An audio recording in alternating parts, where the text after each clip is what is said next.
everyone, welcome back to the Library of Parthos. My name is Sarah, and I cannot believe we are reaching the end of fall. At the time that I'm recording this, it is almost Thanksgiving, which is crazy. I can't believe it went so fast, and that I'm going to start getting out my Christmas decorations and also thinking about what books I want to read for December and also like throughout the winter. And I'm really excited about that. I know I've said it before, but I feel like I get the most reading done in the winter because there's not a lot else to do. It gets really cold sometimes, and all I want to do is sit on the couch with a warm blanket, nice cup of tea or hot chocolate, and a good book. So that's my plan for like January to February. That's where you'll be able to find me. And maybe playing some Hogwarts Legacy because I'm not done with it yet. But anyway, I do have another fall-ish book to share with you today. That is the League of Gentlewomen Witches by India Holton. I've not read anything by this author before, but I do think that I would potentially give it a try after reading this book. This was fun, and as a huge Jane Austen fan myself, I appreciated all of the references to Jane Austen's work in this story. So let's go ahead and get into a spoiler-free quick summary, and then after that I'll get into some spoilers and some of my thoughts on the book as well. So this is the story of Charlotte Pettifer. She is a witch in secret, I guess. And she is prophesied to be the heiress to Beryl Black's amulet, making her the leader of the Wiccan League and like one of the most powerful witches in a while. Beryl Black's amulet is going to be on display at a local museum, and so Charlotte hatches a plan to steal it because it's rightfully hers.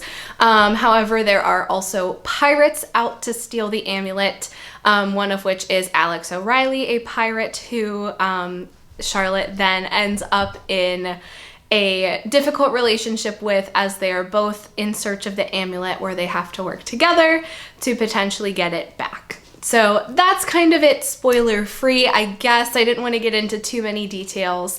So I'll go ahead and get into some spoilers now. So if you are interested in this book and you don't want me to ruin it, feel free to skip to the end of the video. If you are just a person who does not like spoilers at all, I totally get it. Also feel free to skip, but we'll go ahead and dig into that now. So overall thoughts on the book. As I said, Jane Austen fan, I loved all of the references to like society, to all of the characters in Jane Austen's work. So throughout the story, the characters are frequently making comments or thinking about things in terms of like what would be proper for society. So at times Charlotte is dressed in trousers, which is incredibly shocking, you know, because she should be in multiple layers of dresses. So there were quite a few references to that, which I really loved. And throughout the book, Charlotte thinks to herself, like, what would Elizabeth Bennet do in this situation? Oh, this is very much like a Fanny Price situation. This feels very similar to a specific part of Northanger Abbey. So like, it's just kind of all throughout the book. So I did really enjoy that. As far as the plot of this book, it's not really action heavy, which is interesting for a book about witches and pirates. But it is a romance novel, and so most of the story is kind of just this developing romance between Charlotte and Alex. So to kind of set the scene for this story, as I said, there are pirates and there are witches, but like it's kind of a secret because there are multiple references throughout the story where characters will come across like a policeman and they'll say like, oh, I'm doing totally non-witchy things right now. So being a witch is something that you can get arrested for, and I think burned at the stake for as well. So they try to keep it under wraps if they can. Pirates are not what you would think of as typical pirates. They fly houses around instead of ships. And they don't sail them, they fly them. So they are in a way kind of witches and wizards themselves, because they do use magic to keep their houses floating and to fly in different places. But it all has to kind of do with motive. So the Wiccan League, they are pretty interested in helping society, and their idea of helping society is deciding what society needs and then providing that assistance. And a lot of times it's in competition with other people. So for example, at one point in the story, Charlotte tries to get rid of her aunt. She wants her gone, out of the way, not dead, but like out of the way so she can do something else. And so she tells her aunt, like, hey, there's a new orphanage that has opened up on this street, and I've heard somebody else is going to try to donate their money to that orphanage before you can. So her aunt, not out of the generosity of like wanting to help people, but pure competition of wanting to be the one to make that donation first, rushes off to find this orphanage. So they are much more interested in figuring and deciding, I guess, what society wants help with and then providing that help. And the pirates are just much more interested in stealing, kind of just for the sake of stealing.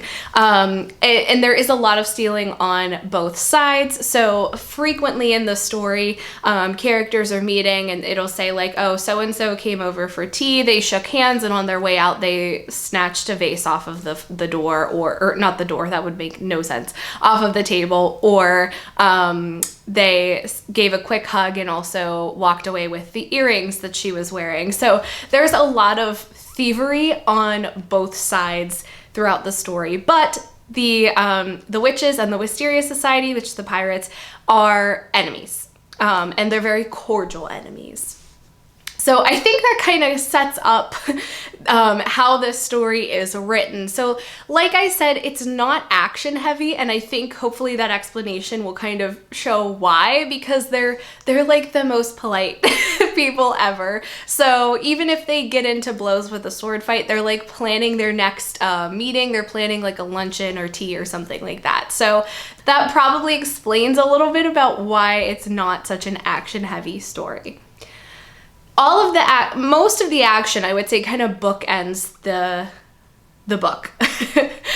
So it's pretty heavy in the beginning, heavier in the end, and then the middle is mostly just that romance blossoming between Charlotte and Alex. So at the beginning of this story, Charlotte is in a tea room, and these guys kind of start getting into a fight that she started essentially with magic. And as in the hustle and bustle of all of that going on, she snatches a briefcase that we find out belongs to Alex O'Reilly, who is a pirate. So he's trying to get it back from her. She's running away. She's confronting him. They're kind of in this quick little battle to try to get this briefcase back. And then she rides off on her bicycle through the sky, which is a no-no, because again, they like to keep everything kind of under wraps. They don't like to advertise that they are doing magic and risk being punished for that. So that's like the first chapter of the story. Then we find out that the amulet of Beryl Black is going to be on display in the museum, and that should be an opportune moment for Charlotte to take what is rightfully hers. However, there are other members of the League who are also going to be trying to take it in the hopes that they can take Charlotte's place as the potential next leader of the League. Currently, her Aunt Judith Pym is the leader. However, Charlotte is slated to be the next leader once her aunt retires and once Charlotte kind of gets this amulet and kind of, comes into her own and all of that stuff. So at the museum, as I'm sure you can imagine, there are so many people there trying to steal this amulet. Every hour or so, somebody is yelling fire, somebody's trying to get into a fight, anything to kind of distract the people that are watching over this display. So far, nothing has been successful. And then finally, some distraction actually is, because the museum actually catches on fire. And so at this point, you know, everyone kind of scrambles out. They're all trying their best to get the amulet. And we find out that a man named Tom grabbed it, who is engaged to another woman, Constantinople, I think is how you say her name. And Tom and the amulet are snatched up by the pirate Lady Armitage and hauled off in her little pirate house that flies. Now, something about Lady Armitage is that she kind of forcefully marries people. So she has the amulet, and she's also going to force Tom to be her husband. That's like a big theme throughout the story. Like, she's very interested in getting a husband on her terms. So now everyone is on their way to do one of three things. Either rescue Tom, get the amulet, or both. So it's kind of a mad dash of all these pirate houses after Lady Armitage, and Charlotte decides that she needs to be there as well, so she kind of just joins Alex in his house, kind of without asking. She just kind of hops up there and is there. So they start off, he's attracted to her from the very first meeting when they were going through that whole briefcase thing. She's infuriated by this disgusting pirate because his house is not very clean. And so they start off kind of at odds with each other. And Alex's butler, Bigsby, is kind of, you know, trying to deal with all of that, plus steer the house and keep on track and everything. So that's kind of like early on in the book, that's like all the action. And then from here on out, it's just kind of like Alex and Charlotte pursuing Lady Armitage, trying to figure out where she's going to go, you know, following her, trying to find any evidence that she was there, she was going a certain direction. And throughout all of that, as I said, their romance is blooming and they are falling in love with each other. One of the things that Charlotte really likes about Alex is, first of all, that he's very giving. So even though he is a pirate who is interested in stealing, he is Irish, which she finds appalling. And he is taking food and other supplies back to his home country because he wants to help out the people that are still there. So she finds that endearing, but she also is just really interested in the fact that he is so different from how she imagined herself, like, marrying and settling down. He does not fit into the societal norms that she was thinking she fit into, and she is just loving this chance to really let loose and kind of figure out who she is, before potentially having to, like, go back home, you know, go back to her normal life, go back to the way things were. She's enjoying this change of pace. So toward the end of the story, everyone kind of finally catches up with Lady Armitage. Alex and Charlotte do get kidnapped by her, and they manage to rescue Tom and are saved by some other characters that they meet along the way. And at the very, very end, a couple of important things happen. So Aunt Judith Plim, the leader of the League, randomly falls in love, like love at first sight, with a policeman, I think, and just runs off with him, leaves everything to Charlotte and just leaves. So Charlotte has now become the leader of the League.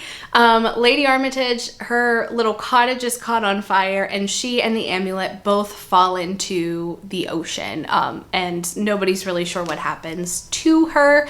Tom is rescued and is able to actually marry the person he was supposed to marry. And the funny part about that is that he did actually marry Lady Armitage, but everyone agreed that they just would not tell his fiance about that. So there's a lot of references to, like, oh yeah, it's great to be here at Tom's first and only wedding ever.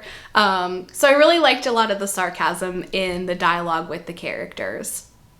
At the end, a very soggy, dirty, disheveled looking Lady Armitage does manage to crawl out of the ocean and asks the first man she sees if he's interested in getting married.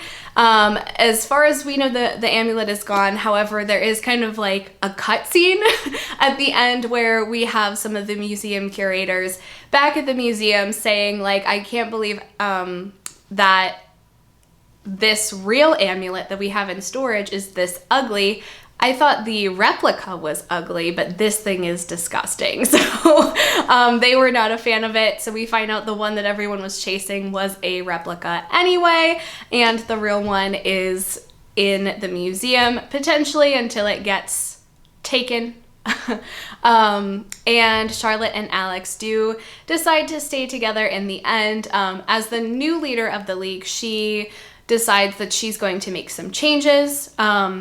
And in doing so, she's going to maybe ask people what they need rather than just deciding that people need specific help based on what the League wants. So that's one of her changes. I think she's kind of loosening some of the standards a little bit, and she and Alex are still looking for adventure on his little flying cottage. So that's kind of like the major points of the story. It did take me a little bit longer to finish this book. I think just because there wasn't a ton going on in the middle. It was a lot of, you know, just the romance tropes. One thing I forgot to mention that I really found funny was there was a chapter where Alex and Charlotte were staying at an inn, and the author wrote something like, you all know the trope of, you know, only one bed. And in this instance, there are 2 beds. And I just thought that part was really, really funny because it kind of goes against the trope. But anyway, the writing was funny, the characters were funny, the fact that they were all so polite to each other cracked me up.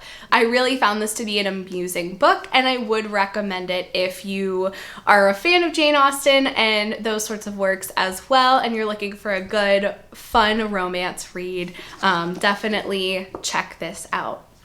So that is it for this video. If you've read it or if you've read anything else by India Holton, I'd love to hear your thoughts, recommendations for other books of hers that I should check out. As always, thank you so much for watching. Don't forget to like and subscribe, and I'll see you guys soon. Bye!